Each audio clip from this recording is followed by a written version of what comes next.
Perkenalkan, saya Reza Faturrahman, saya dari Prodi Geofisika, dan saya akan menjelaskan tentang observasi pada migrasi pasir dari dataran tinggi. Perbedaan paling jelas antara pasir pantai dan pasir sungai adalah besar ukuran kedua jenis pasir tersebut. Pasir pantai memiliki ukuran yang lebih kecil daripada pasir sungai, memiliki permukaan yang bertekstur lebih halus, sehingga memiliki kerapatan yang tinggi dan memiliki permeabilitas yang rendah. Sedangkan pasir sungai memiliki ukuran yang lebih besar daripada pasir pantai, memiliki permukaan yang bertekstur kasar.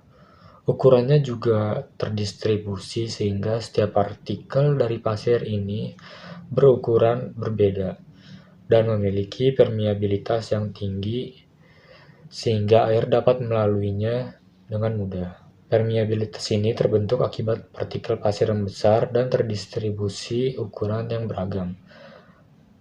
Komposisi dan warna dari pasir yang berasal dari setiap lingkungan juga memiliki perbedaannya tersendiri. Seperti pasir pantai memiliki pecahan-pecahan cangkang, sedangkan pasir di sungai tidak memiliki itu. Pembentukan pasir terjadi ketika batuan mengalami penguraian akibat pelapukan dan erosi selama ribuan atau bahkan jutaan tahun. Bebatuan perlahan-lahan mengalir menyusuri sungai dan aliran air. Begitu sampai ke lautan, pasir akan semakin terkikis akibat gelombang dan pasang laut yang selalu mengenai pasir. Proses ini secara terus-menerus sehingga pasir tersebut akan mengecil, lalu mulai membentuk seperti pasir yang kita kenal seperti sekarang ini. Ada beberapa hipotesis pada proses migrasi pasir dari dataran tinggi, yaitu erosi terjadi pada dataran tinggi, transport oleh arus sungai yang kuat, dan pengaruh oleh laju angin. Migrasi pasir dari sungai yang berada di dataran tinggi sampai ke dataran rendah disebabkan oleh gravitasi yang menarik benda apapun untuk menuju ke bawah. Faktor lain selain gravitasi adalah pengikisan yang terjadi di dataran tinggi. Proses dilanjutkan dengan pasir-pasir tersebut akan terbawa oleh arus air. Daerah dataran tinggi juga mengalami berbagai proses geologis seperti pelapukan, erosi, dan transportasi sedimen.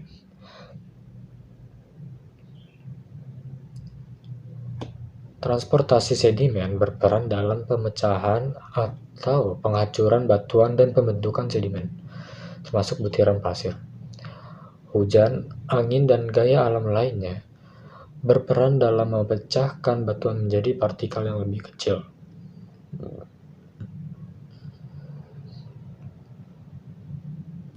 Proses ini yang akan membuat pasir semakin kecil selama perjalanan menuju dataran rendah.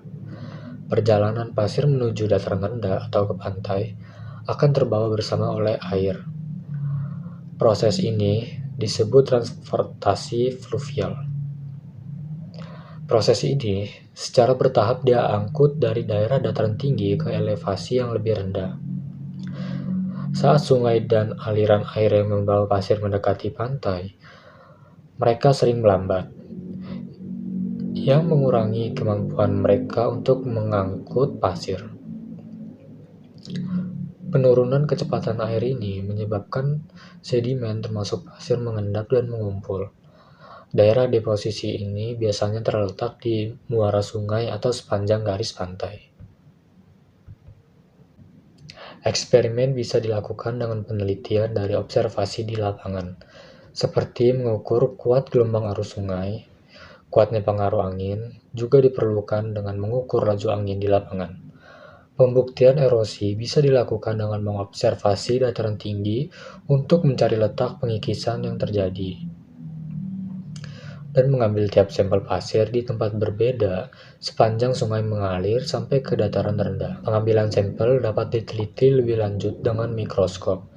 Penelitian dengan mikroskop memiliki tujuan untuk mengetahui perubahan mineralogis dalam partikel pasir. Hal ini memberikan data yang akan membantu mengidentifikasi asal-usul pasir, karena setiap pasir memiliki keunikan tersendiri. Oleh karena itu, penelitian dilakukan untuk mencari apakah pasir tersebut berasal dari dataran tinggi atau daerah lain. Perubahan mineralogis pada partikel pasir dapat memberikan petunjuk tentang sejarah transportasi dan pengaruh lingkungan terhadap pasir selama migrasi. Partikel yang telah mengalami pengikisan selama transportasi menunjukkan tanda-tanda perubahan mineralogis yang dapat diamati. Sekian dari saya, mohon maaf apabila ada kesalahan.